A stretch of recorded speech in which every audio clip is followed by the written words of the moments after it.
Nakomawo n'ekirwadde okuva e Bulaaya, ekirwadde ekitali kyangu kuwona. Ekirwadde kino nakibagambako dda nga nakatandika okukizuula nti nkiyina. Era nga kukakasa siri nzekka, bangi nnyo abayina ebirwadde bino mu ggwanga. Bw'oba ogezezzaako okukola research ogenda kuzuula nti 90% bayina ekirwadde kino mu bakyala n'abaami, abaana abato n'abakadde. Naye sigamba nti ekirwadde kino tekiwona. Ekirwadde kino kiwona nga weefubyeko, ng'ogezezzaako okunoonya eddagala n'olifuna ate n'ofuna ettuufu, ng'ogezezzaako okunoonya abasawo abakugu abasobola okukola ku birwadde bino eby'olususu. Omuntu agenda kumbuuza, Arditah, kirwadde ki ky'oyogerako? Iye, nkimanyi okyebuuza, ne munnange ekirwadde ekyo tekiri wala nnyo. Ekirwadde kino kikwata lususu. Naye ate nga bw'otakijjanjaba kisobola okukuviiramu okufuna kansa ow'olususu. Kati mwegendereze. Ebirwadde bino biri nnyo e Bulaaya era gye biwangaalira. Kati mwabali e Bulaaya mwegendereze nnyo, mufengayo nnyo nga buli kantu akatono akakwata ku bulamu bwo oba ku mubiri gwo kw'otategeera, beera omwegendereza otandike okwebuuza kano kaki nga sajja nako, era okanoonyeze eddagala kandibanga ke kamu ku birwadde bye njogerako. Well, yenze Sheila Arditah, gwe wenna atannaba kusubscribinga ku YouTube channel yaffe, video bwezi zigenda kubanga zikuyitako ate nga wandibeeyo ng'obadde ozeetaaga. Kati nkusaba ekintu kimu, mu kifo ky'okuwankawanka ng'onoonya amagezi n'eddagala ewantu ewalala, osobola okugajja wano ng'osubscribinze, okutte ku kade, video zonna ozirabe, etakugasa ogireke, ekugasa gitereke for future purpose or future use. Ate era okommenti ng'obeere omu ku abo abaagala video neetuuke ku bannaabala, komenti nga tumanye endowooza y'ogwe ng'omuntu. Abatannaba kunfollowinga ku Facebook page yange simanyi kimunoonya era simanyi lwaki, naye nga gye ndi nkozesa Sheila Arditah page, ku TikTok obwentyo Sheila Arditah page ne Sheila Arditah Bu1, ku Instagram Sheila Arditah, ate era ne ku Snapchat erimu abagala okunkubirako nkozesa Sheila Arditah. Nga tetunnagenda wala nnyo, katugendeko mu kirwadde kye njogerako, mbaleetereko ku butambi ebifaananyi by'ekirwadde kye ndi mu kunyumyako, ate era tubeere nga tukomawo twongereze ku vidiyo eno.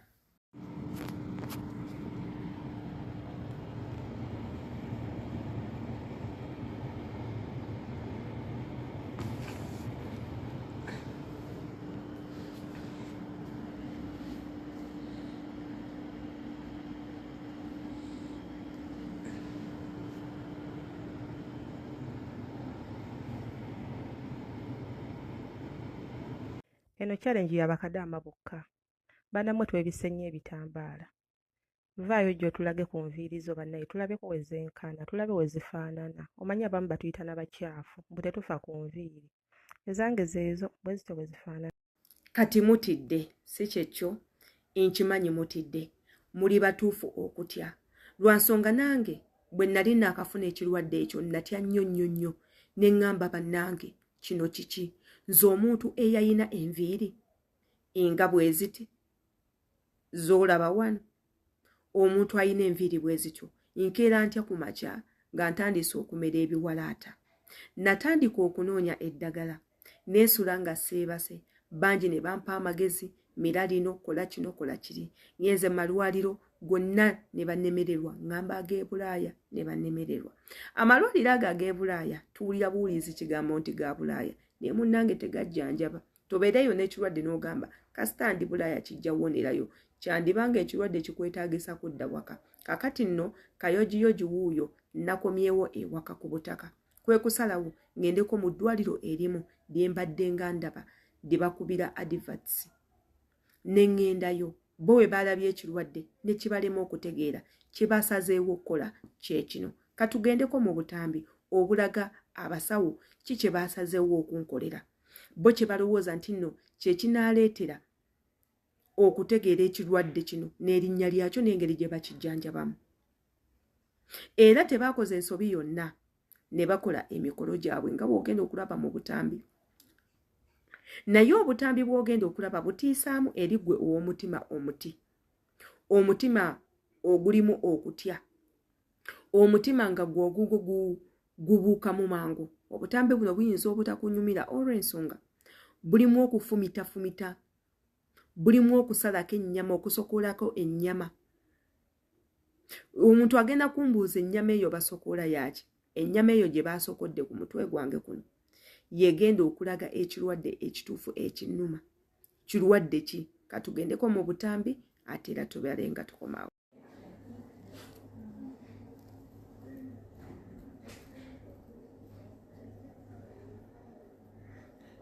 What you must know, omutwe gubuliidinga nnyo.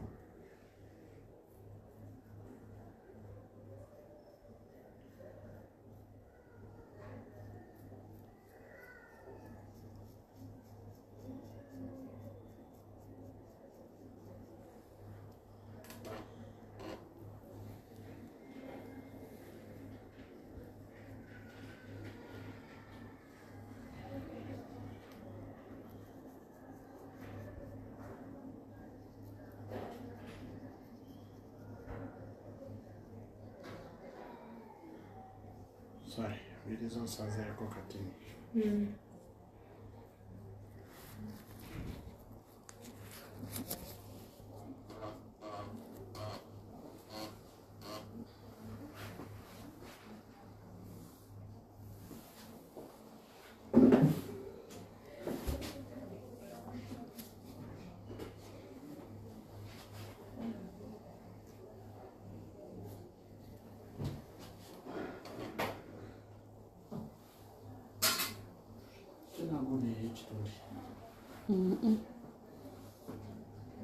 Teyina weepozingira eno.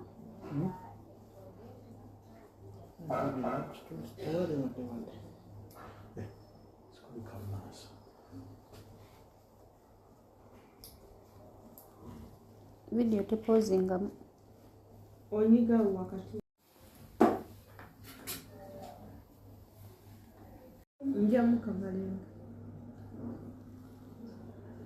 Dokta yadde ne masiki yo.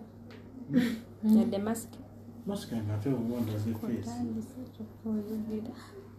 Jamutinga. Kale, genda kumuma akayiso.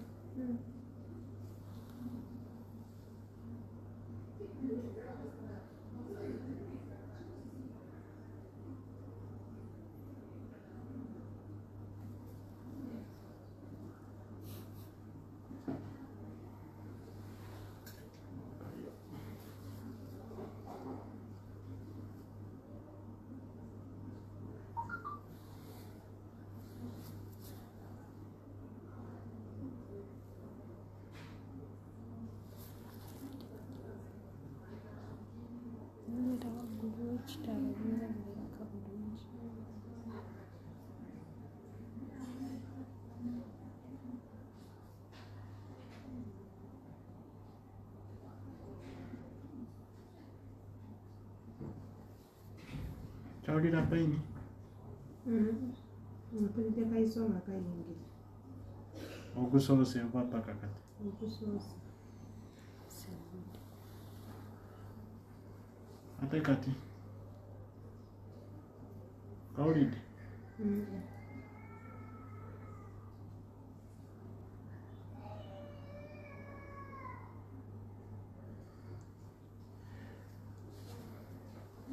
Ate kati? Mpulidde. Akakufumita?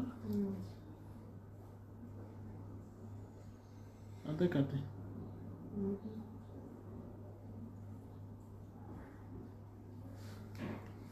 Ate wano? No.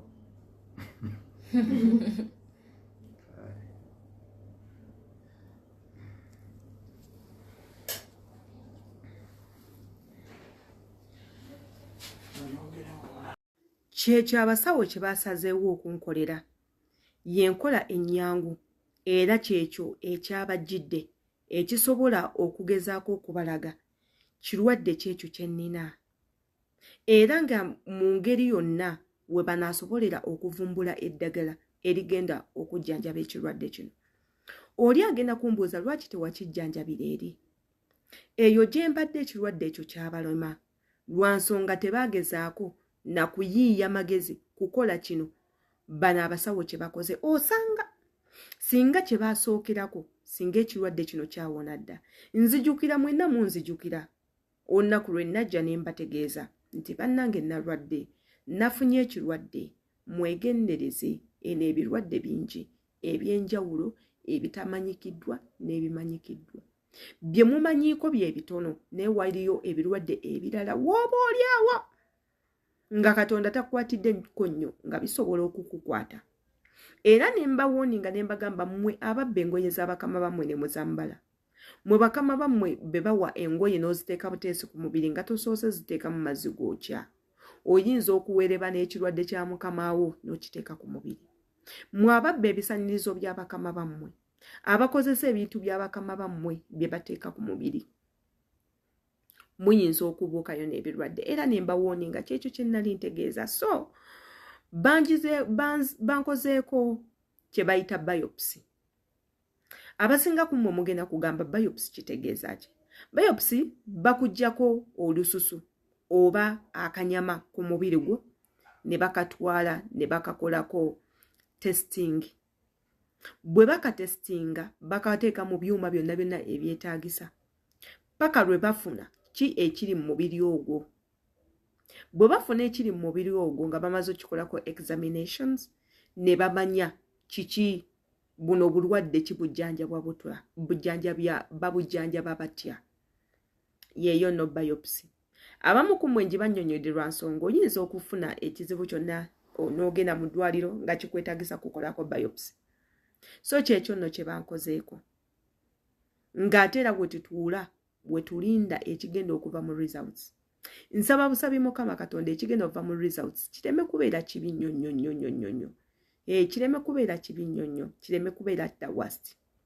Kibeere ekintu ekiri manageable, ate ekisobola ekiri treatable, ate era nga kiwona. Kyekyoka kye nsaba Mukama Katonda. Naye ng'ate otherwise ebirwadde ebyo bannaffe bangi nnyo babiyina. Abanayuganda mu nsi yonna ebirwadde ebyo gyebiri. Nkusaba busabi beera buli ndaala. Bw'olaba ekintu kyonna ky'otategeera ku mubiri ddukirawo. You alert a doctor. You seek medical help. Osobole okujjanjabwa ate era okole ki? Owone.